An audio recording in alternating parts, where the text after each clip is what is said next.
What's up sa inyo mga trip lang? Muli na naman po tayo nagbabalik. Ako, si Trip Lang TV, Moto, para sa isang segment ng Anong Opinion Mo sa topic na to. Kasama po natin si Nobby Sarito, Pahardo na nakatira sa Honor Rizal. Tangig, ang ano ko is Sarito, ang middle ko yung Pahardo. So yun, para kilala niya siya kahit magtakip ng mukha, ilalagay ko sa description yung link na niya. Parang tangang puta. Nagtakip nga ako tapos ipapasa mo yung link ng ano ko. Huwag kayong mag-alala, since hindi nyo nakikita yung mukha niya, ipaflash ko sa pag-edit ko ng video, yung mukha niya na screen. Tangang puta, pakain ko sa'yo yung ano eh. Wala rin pala silbi yung yung pagtatakip nyo ng mukha. Ang tama na yung biruan, moving on na tayo. So, ang topic natin ngayon is about dun sa nangyaring kamakailan na aksidente sa Marilaki Highway, na nagdulot ng napakalaking usapin pagdating sa pagmumotor. At ang topic na yun ay tungkol kay Superman. The Superman Battle Race in the End of the World. Moving on tayo, so ang topic natin ngayon is about dun sa dalawang nagkarera sa Marilaki na nagdulot sa kamatayan ng isang umano ay vlogger, motovlogger na walang lisensya. Napakamagandang ehemplo mo, kaibigan, no? So ayun, nandito ngayon si Master Nobs para sa video na to. Wala siyang ganap dito. Ano lang siya, inaya ko lang siya dyan. Ayaw niya magpakita ng mukha eh. So, yun. Nagkaroon ng maraming opinion at mga saloobin ng mga tao sa napanood nila ng video, no?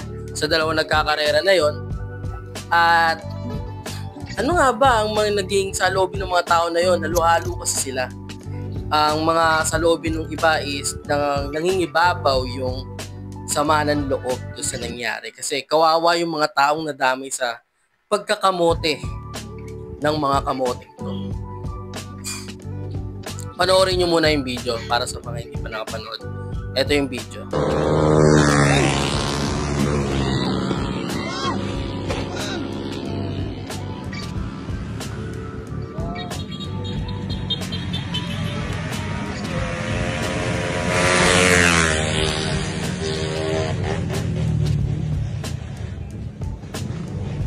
Sinasabi.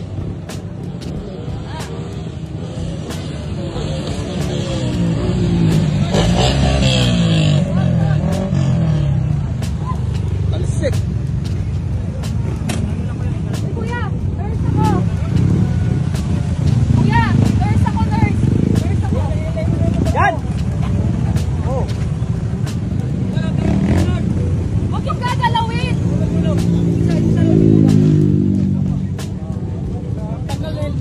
Tanggalin niyo yan para makaisa. Uy, dami ka dun. Pinuulog?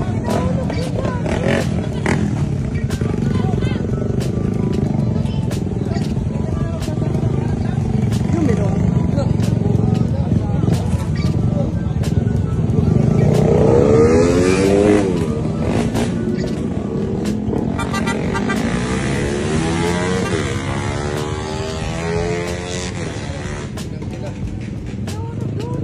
Oo, nakita.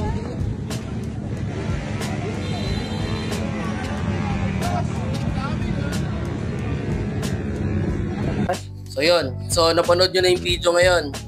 Ngayon, i-type nyo sa comment section kung ano yung opinion nyo regarding sa nangyari na yan. No? So bumalik tayo sa topic natin. Ano ba ang pwedeng gawin ng mga kinauukulan para maiwasan yung mga ganitong kakamotehan sa Marilaki? No? So lately lang, habang ginagawa ko yung video, may napanood ako na report sa 24 oras. May update ng mga HPG regarding sa ganyang concern. Ang sagot nila is pupuntahan nila kung saan nagkakaroon ng congregation o pagsama-sama ng mga rider sa Marilaki upang maiwasan yung mga karera na ganyan at pagkakamote. Okay?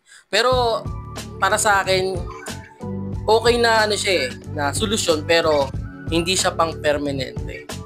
Kumbaga band-aid lang siya. Hindi siya for permanent solution. Kasi bakit? Kasi kahit mahuli naman yan, kumpiskahin lang yung lisensya. Pag nakuha ulit yung lisensya, meron ulit siya lisensya, magkakamote ulit yan. Kung ang gagawin sa akin lang kung gawin nila, kunin nila lisensya, tanggalan nila ng lisensya yung mga yan. Yun yung maganda solusyon para sa akin So, yun yung solution ko sa problema pero kayo, ano bang sa tingin nyo ang maganda solusyon?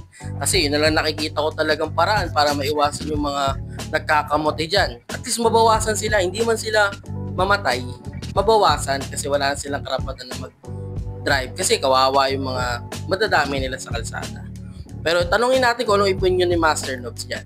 So, Master Nobs, ano bang tingin mo na pwedeng solusyon sa problema sa mga kamote sa kalsada? Hindi lang sa Marilaki, sa buong mundo ng Pilipinas. Buong mundo, yon sa buong Pilipinas. Anong maganda solusyon? I'm speechless. Hindi ko alam yung sasabihin ko eh. Ikaw, ano naisip mo solusyon? Tingin mo? Na para hindi na maulit. Hindi mo ulit. Pasarado nila yung Marilaki. Siyempre, pagbawal yung nadamay pa ako dito.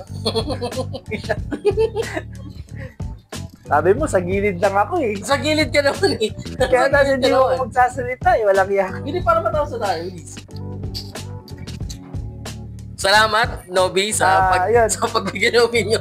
Napakaganda ng sinabi nyo. Hindi, kasi ang sa akin lang, syempre, ayoko para hindi na maulit yun, ang gawin nila, syempre, permanent ng tanggalan ng lisensya yun. Yun. Magandang solusyon yun. So, yun pareho rin kami ng opinion regarding to sa permanenteng solusyon, tanggalan na talaga ng lisensya. Huwag nagbigay ng karapatan. So, yun yung isa sa mga opinion namin na regarding yan. Ano pa yung iba?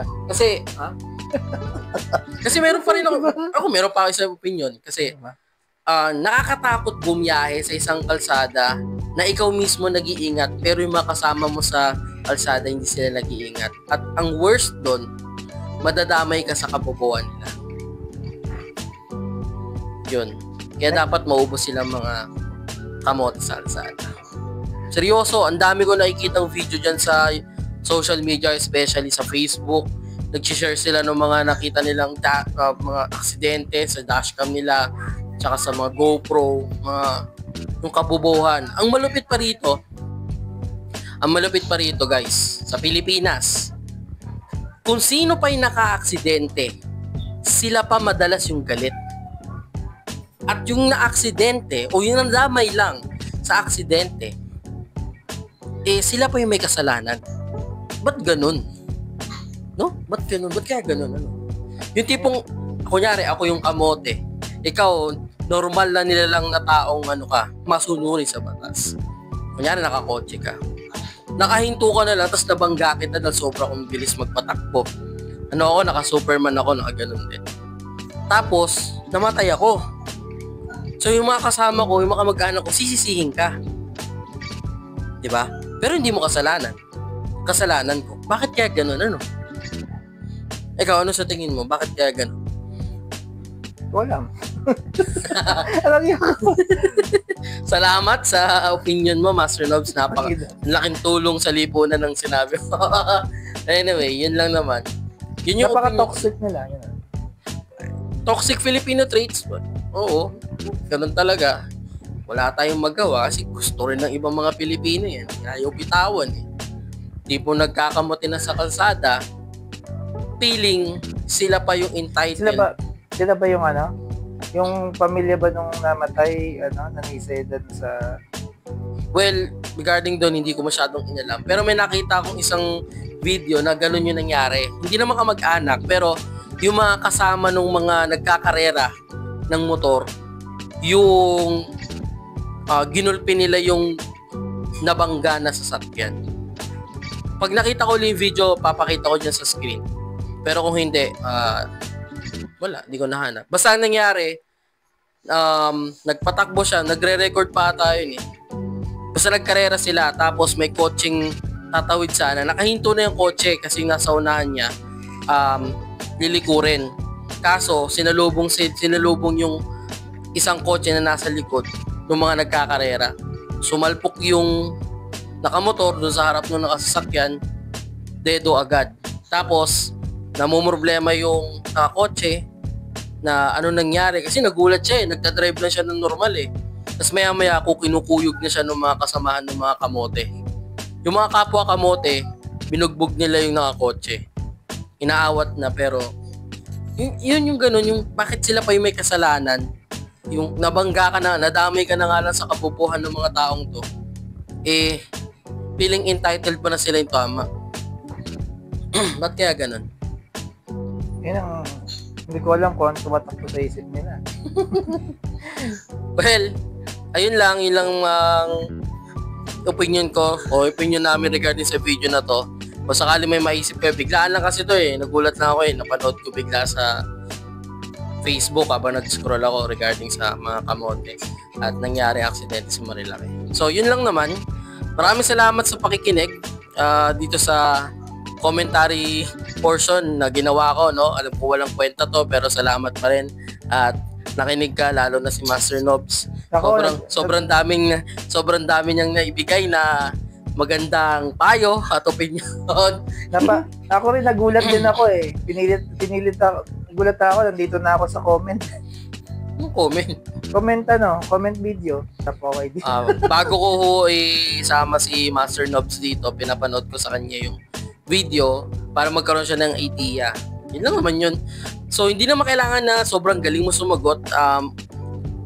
Ang purpose lang naman ng video na ito is magbigay ka ng opinion regarding sa ganung bagay. Kasi na malaking bagay to na nagbibigay ka ng opinion o sa loobin mo sa pamamagitan ng social media para malaman ng ibang tao at malaman ng ibang kamote na may mga ganitong mga taong nag-iisip. Kumbaga, kung gusto nyong mawala sa mundo, huwag na kayong mandamay pa. Diba? Kasi kawawa yung mga madadamay nyo kasi hindi nyo sila masasagot Tapos, pag nawala na kayo, na aksidente, lalbing na, sasabihin ng kamag-anak, mabait po yan, wala pong ginawang masama. Ano nangyari? Diba? May nababasa rin ako mga comment na pag namatay daw siya sa pagmumotor, huwag daw siya iiyakan. Pero, pag may nadamay, kawawa yung mga nadamay sa pagkakamote mo. Minsan, ilagay natin sa lugar yung kagustuhan natin magkamote, Pwede naman siguro na, mag-arkila kayo ng racetrack, magambagan kayo, siguro, marami naman kayo, 1,000 kamote. Punta kayo sa, sa isang racetrack na pwede yung arkilain. Doon kayo doon kayo magtanim, doon kayo humiga. At least, pag may na-aksidente, kayo lang. Ba? Siguro, yun yung magandang solusyon. Huwag yung gawing rason na wala kaming pera, kaya dito lang kami sa Marilaki nagkakamote. Ba't pa kami gagastos? Banking lang naman kami. O most of the time, yung pagbabanking nyo sa nauuwi. Sa aksidente. Yung lalabas ka o alis ka ng bahay ng maayos, hindi mo alam yung mga tao sa paligid mo at ikaw mismo. Ang tanong makakauwi ka ba ng maayos? O ng buo? Kung hindi kayo mahal ng pamilya nyo, kayo lang, okay na yun. Huwag nyo na kayo mandamay. Kasi kawawa naman yung mga dumadaan lang, napaupo lang, kasabay lang, bigla na lang ganyan na mangyari. Lahat talaga, GG boss, GG. So yun lang, napapahaba na naman yung kwento ko, yung opinion ko. So pasensya na kayo, ako lang nagsasalita kasi ayaw magsalita ni Master. Pero huwag kayo mag-alala, makikita nyo pa rin yung talagang mukha nyo dyan sa sa screen. So ayun, okay, ulit. Maraming salamat sa pakikinig at sa panonood ng video ito. Ako'y nagpapaalam. Ako nga pala si Triplan TV Moto. At ito si Master Nobs. Magkita tayo muli sa susunod na video. Paalam.